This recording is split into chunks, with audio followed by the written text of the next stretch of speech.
So what's popping? This is a short video about my process here back in the studio when it comes down to mix down time. Now, all the stuff I use to produce, like over this side, this is the production side, even though I wish I could move this over a little bit closer to the production side, but right now it stays here. Those are my two uh, machines and that Kai. But when it comes down to mix down time, all I need is like the mixing stuff. So, I might keep the reverbs popped up, like the modules, like the Planet Fat and all this, just to show y'all what I would do. Like all that would be cut off because that's all production stuff. So now, only thing lit up down here right now is mix down stuff. Okay, so let me explain to you what I do. I'm not going back there to turn it off. Oh, I don't need to turn it off. It's okay. All right. Excuse me. So I want to do this video because I want to share it with one of the groups of how I get down. And over here, I wouldn't necessarily be using anything over here in particular. Maybe I might run something through that M audio. I might patch something into there, maybe, but probably not. This is all pre-production stuff right here when I'm recording. All right, so really that rack wouldn't be on either. But right now I'll just show you a two-track stem of a song I was working on. I haven't put any words on it called "Help Me Make Up My Mind," and I just did this track. And what I have in mind with this track, as far as mixing it, and I think that's going to be my whole concept, is I picked up a nice piece from my man yesterday, Danny, which is that R really nice compressor. And what I decided to do was, since I don't want to use a lot of plugins in my computer, and let me be real with you, this computer's old as the hills, so it's not going to take a lot of plugins and all that stuff. But again, I've never been really a plugin guy anyway. But the plugin really for this Unix SSL plugin, that's fine for me. It's almost like that plugin I was going to buy for the rack, but I don't need that plugin anymore because I use my Allegia. That's kind of like somewhat of a two-band EQ, but it's also some kind of envelope exciter. So I can use that if I want to add a little bit more juicy EQ for the track. But for the most part, I just use that plugin for the EQ for the two-track stem. So after I've done the track and I've imported it into Pro Tools, it goes in as two-track stem. It's mixed and everything. Best that I want to mix it, I throw it right in there and as a two-track stem track. All right. And like I say, using SSL in this particular situation. All right. So we don't have to show that anymore. And I did a whole bunch of stuff. I kind of did a rough sketch. As you can see, there's a lot of tracks up there, but that I'm not playing all that. I'm just going to play the two-track stem. Now, basically, I have a chain here, my mastering chain. My mastering chain, excuse me, y'all. My mastering chain is mainly right here in this rack. Now, I was going to buy another EQ, but I don't want to be buying a whole bunch of racks. So I know between my Serpent Audio SB4001 and my Allegia. I used to have the Allegia EQ, but I sold it. But I decided to get the envelope. When I decided to get back to Allegia, I wanted to try the envelope. So I didn't buy the EQ. Because I figured I always have an EQ around here anyway.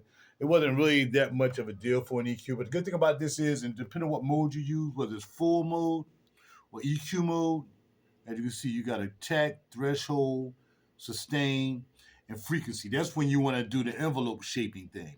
But then if you want to go to EQ, then it becomes an EQ, and you can see the stuff around it, whatever.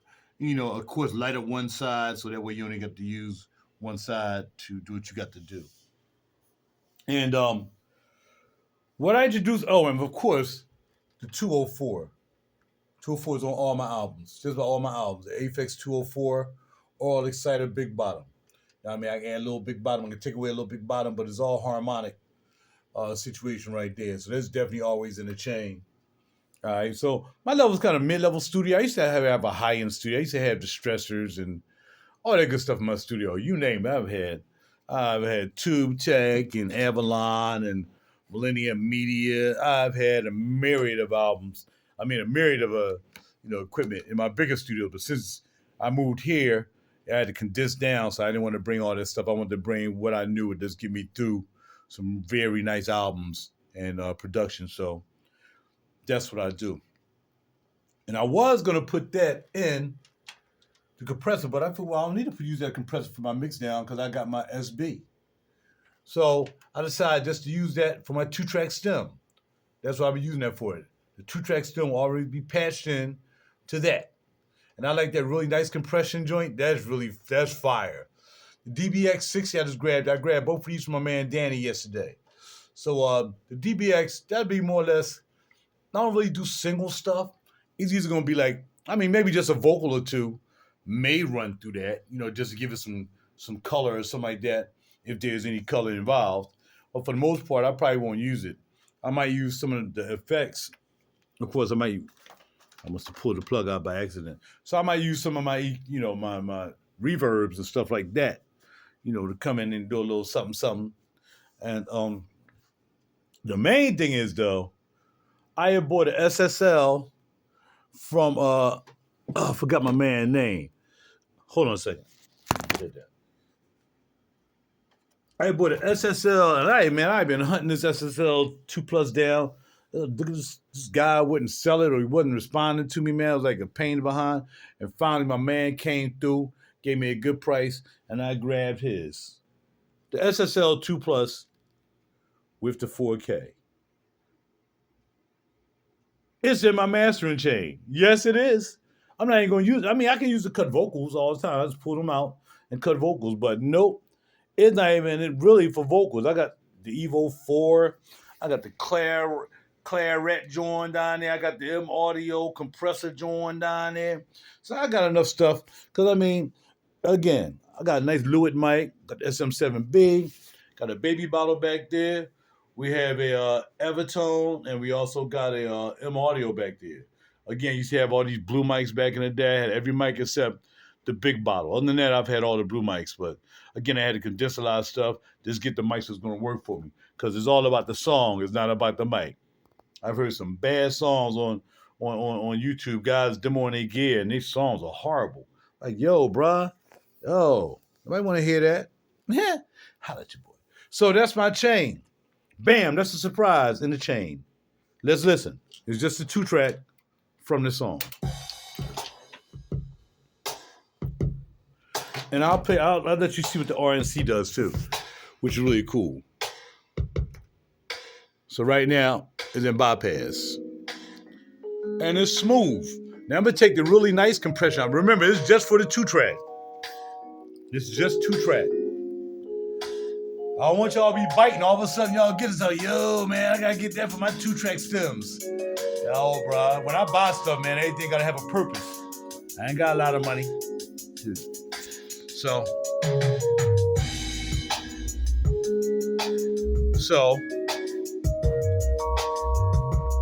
that's compression. Now so you hear pumping on the 2-track stem. But if you put that really nice in there, bam! That really nice piece is, I like the really nice button. Let off a little bit. That's it. Take the real nice off. See the real nice, you get the pumping. If I the real nice, you get the pumping. Straight up. But you pump it, put that real nice in there, turn up a little bit, and it's going through 3 compression circuits in there.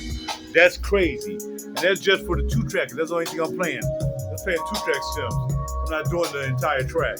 All right? SSL. Ready? 4K. 4K. Don't be copping. Yo, man, I put SSL 2+. Take it out a little bit. Pop it back in. And of course, you get smooth music over here. You don't get no crazy rock music and all that stuff.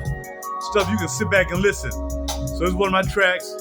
Haven't finished it yet, but I was just testing my plug. I was testing my gear out, make sure everything was ready. And I got all my RME stuff. Got my Apogee clock, RME. That's the final hitter right there. before it goes to CD. Before it hits the web. And then we got my converter here, my 8-channel converter. And you see, I got it coming through 3 and 4 right there. Nice, clean, and warm. RMA. Holla at your boy. That's it. That's my setup, y'all. Real cool. The ccissist in the lab. So, heaven willing, we're going to start to really get these albums done, get these songs cranked out. I have most of the tracks, or I might just do an EP first, and then I'll finish up. But thank y'all for checking out the video. I didn't mean for it to be 10 minutes long, but, sometimes I'm a little long with it. Oh, and this is the Mackie, the Behringer joint, which I really don't like. It's not really cool, but it's cool. It allows me to use my mouse, so I can put my mouse up here. All I get to use is just one channel. And anything else, it doesn't do anything. Because for some reason, they don't make Mac drivers for this for some reason. It's unbelievable. I understand the people in Behringer sometimes. And that's it. SSL.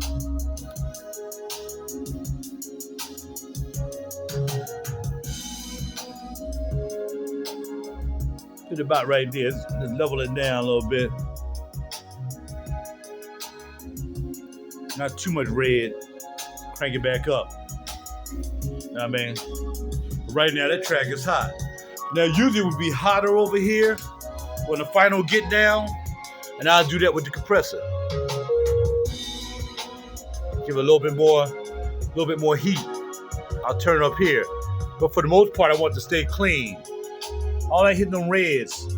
But if I did want to hit the reds, just turn it up a little bit. My wires be bugging sometimes, man. It's just, you guys have wire problems like me sometimes? Get back here pulling wires and all kinds of wires, man, and John be like, yo, but I don't have no time for that tonight. I got stuff to do in the morning. I got to go. All right, I'm out. Later, y'all. Real cool. Check me out. RAJURmusic.com.